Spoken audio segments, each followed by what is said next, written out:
এই সিদ্ধান্তটা আরো আগে হওয়া উচিত ছিল এবং দ্রুত সময়ের মধ্যে বিচার প্রক্রিয়া সম্পূর্ণ হবে, এটা আমরা প্রত্যাশা করি। স্বাধীনতার পর থেকে যারা এই বাংলাদেশে দুঃশাসন, দুর্নীতি, ফ্যাসিবাদ তৈরি করেছিল, ধারাবাহিকভাবে 96 তারা ক্ষমতায় ছিল, একই জিনিস তারা করেছে।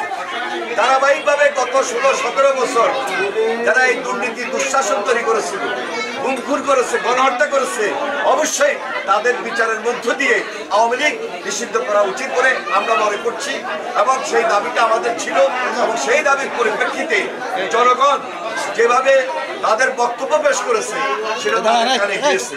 তবে গত কয়েকদিন যাবৎ যে আলোচনাটি হয়েছে, এই আলোচনাটা টেবিলে হতে পারে।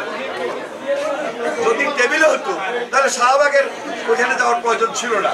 সরকার যদি এই উদ্যোগ আগে গ্রহণ করতেন, যেহেতু এই সরকার আন্দোলনের ফসল, সরকার যদি এই উদ্যোগটা গ্রহণ করতেন, একটা টেবিলে সকল রাজনৈতিক দল থাকতো, সেই রাজনৈতিক দলগুলো আলাপ আলোচনার পরিপ্রেক্ষিতে এই সিদ্ধান্তটা আরো আগে হওয়া উচিত ছিল এবং দ্রুত সময়ের মধ্যে বিচার প্রক্রিয়া সম্পূর্ণ হবে, এটা আমরা প্রত্যাশা করি। টানা সপ্তমবারের মতো বেস্ট টিস্যু পেপার ব্র্যান্ড হিসেবে স্বীকৃতি পেয়েছে বসুন্ধরা টিস্যু। দ্রুত আইনি প্রক্রিয়ার মধ্য দিয়ে হাসিনার বিচারকে নিশ্চিত করতে হবে এবং আওয়ামী লীগ নিষিদ্ধকরণ প্রক্রিয়া যেন অতি দ্রুত হয়। তাহলে সর্বশেষ যেটা দেখা গেল গতকালকে, বিএনপি যেটা বলেছে, বিএনপি যেটা চেয়েছে, গণমানুষ যেটা চেয়েছে, জনগণ যেটা চেয়েছে তাই হয়েছে।